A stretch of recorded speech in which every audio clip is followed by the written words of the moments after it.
याद रखिए, हर दफा फिनिशिंग लाइन को पहले टच करना ही सक्सेस नहीं होता, बल्कि जीत का मफहूम कुछ और भी होता है। ये देखिए, ये एक रेस की गई और इस रेस के अंदर ये फिनिशिंग लाइन थी। एक बंदे को फिनिशिंग लाइन से सिर्फ 200 मीटर दूर खड़ा किया गया, एक को 100 मीटर दूर खड़ा किया गया, एक को 300 मीटर दूर खड़ा किया गया, एक को 500 मीटर और एक को स्टार्टिंग लाइन यानी शुरू होने वाली लाइन से भी पीछे खड़ा कर दिया गया और कहा दौड़ो, कौन जीतेगा। ये कैसी रेस हुई भला? वो जो बिल्कुल करीब खड़ा है वो तो पहले फिनिशिंग लाइन तक पहुंच जाएगा, और वो जो स्टार्टिंग लाइन से भी पीछे खड़ा है उसका क्या कसूर है भाई?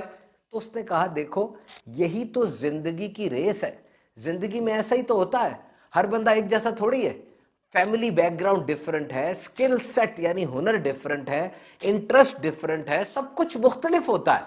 कोई बंदा पैदा होता है बड़े अमीर घराने में, वो ज़हीन भी बहुत होता है और सब कुछ बड़ा अच्छा चल रहा होता है, स्कूलिंग भी बहुत अच्छी है, तो इसका मतलब वो आगे खड़ा हुआ है ना। और एक बंदा पैदा हुआ, उसका घराना भी ऐसा नहीं था, उसके अंदर स्किल्स भी ऐसी नहीं थी, उसको अपनी लाइफ में स्ट्रगल बहुत करनी पड़ी, इसका मतलब वो पीछे खड़ा था और उसने भाग के आगे बढ़ना था।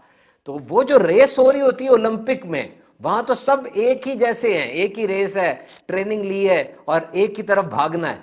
जिंदगी की रेस ऐसी नहीं है। तो दूसरों से बिला वजह मुकाबला ना करें, मुकाबला बनता नहीं है। किससे मुकाबला करना है? अपने आप से, कि जो मेरा कल गुजर गया वो मैं क्या था और आज मैं क्या हूं, क्या मैं अपने आप से जीत रहा हूं या नहीं जीत रहा।